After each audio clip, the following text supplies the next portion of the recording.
السلام عليكم ورحمة الله وبركاته. أهلا بكم حبايبي معايا في مطبخ ديدي. النهاردة إن شاء الله هنعمل معاكم القراقيش الحلوة اللي انتوا شايفينها قدامكم دي، قراقيش بالشمر واليانسون. ريحتها جميلة جدا، طعمها حلو قوي، حاجة كده تفتح النفس مع كوباية الشاي. قبل ما أبدأ الفيديو بتاعي حبايبي بحب أفكركم بلايك للفيديو، شير لأصحابكم، كمان لسه مشتركش في قناتي وشايف الفيديو وعجبه ينزل ويشترك، وكمان ما تنسوش تفعلوا جرس الإشعارات عشان يوصلكم مني كل جديد. ويلا بينا نبدأ الفيديو بتاعنا.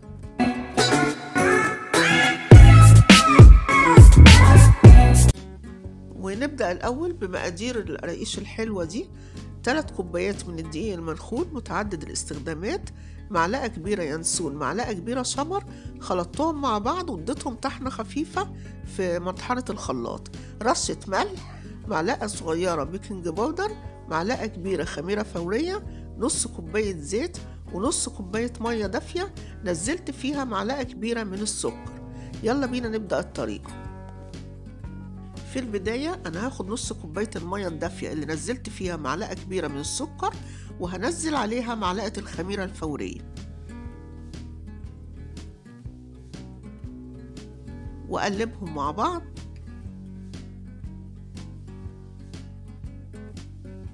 وهركنها جنبي كده على جنب شوية عشان أتأكد من فعالية الخميرة. هنزل على الدقيق معلقة الشمر ومعلقة اليانسون، رشة الملح، معلقة صغيرة بيكنج باودر، وأقلب.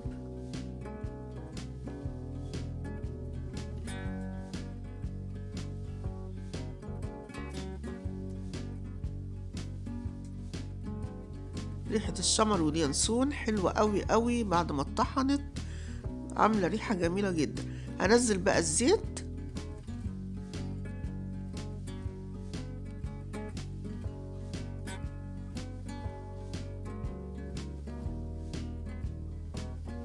وطبعا أدخله في الدقيق كويس.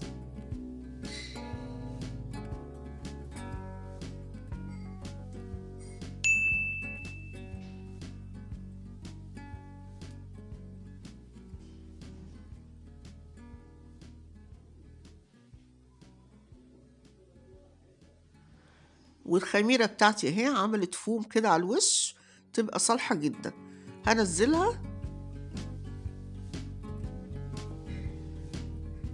وهبتدي أعجن، وطبعا هحتاج مية تاني، هشوف قد ايه انا هحتاج مية، وطبعا حسب نوعية الدقيق بتاعك برضو. وانا مش هعجن بس هلم العجينة بس. هبتدي بقى ازود مية برضو دافية، وهقول لكم في الاخر انا اخدت مية قد ايه. انا عايزة عجينة طرية ما بتلزقش ولينة في التشكيل.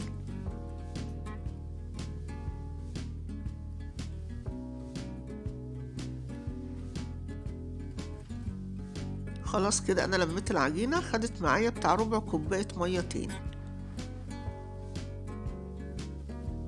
شوف العجينة طرية ازاي، بتتشكل بسهولة ومش ملزقة.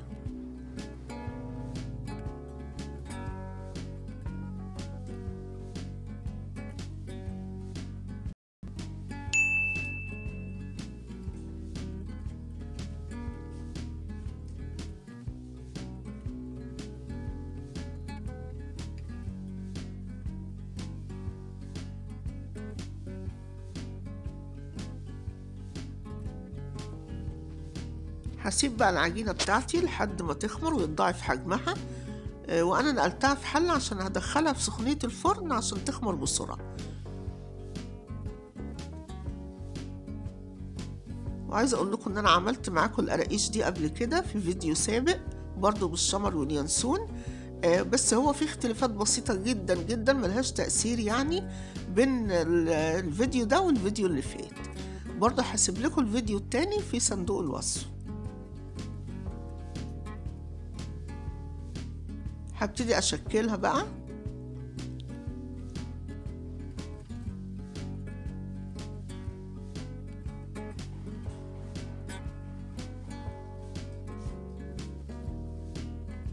اخد قطعة وابرمها.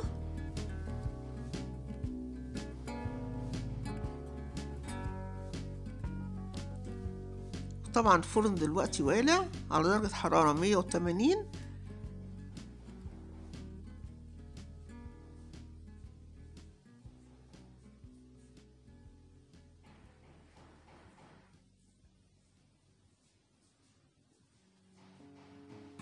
بعد ما بربطها ابططها كده،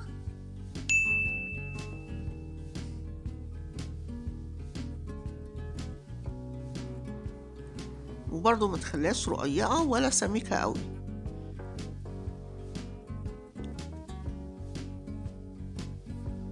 واقطعها بالسكينة.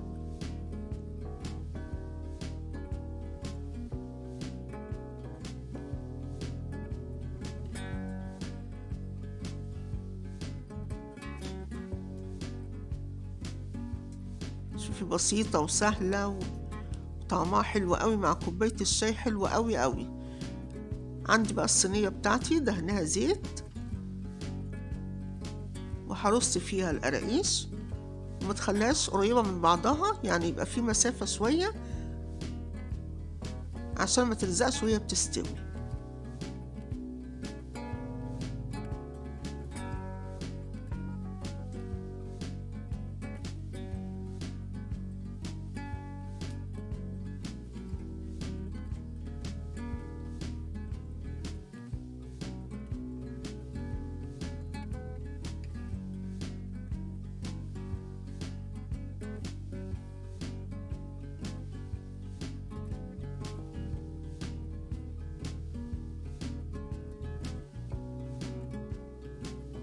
هكمل بقى المقدار بتاعي بالشكل ده. عمل معايا الصينيتين اللي انتوا شايفينهم دول، يعني عمل لي كمية حلوة. 3 كوبايات دقيق عملت كمية حلوة.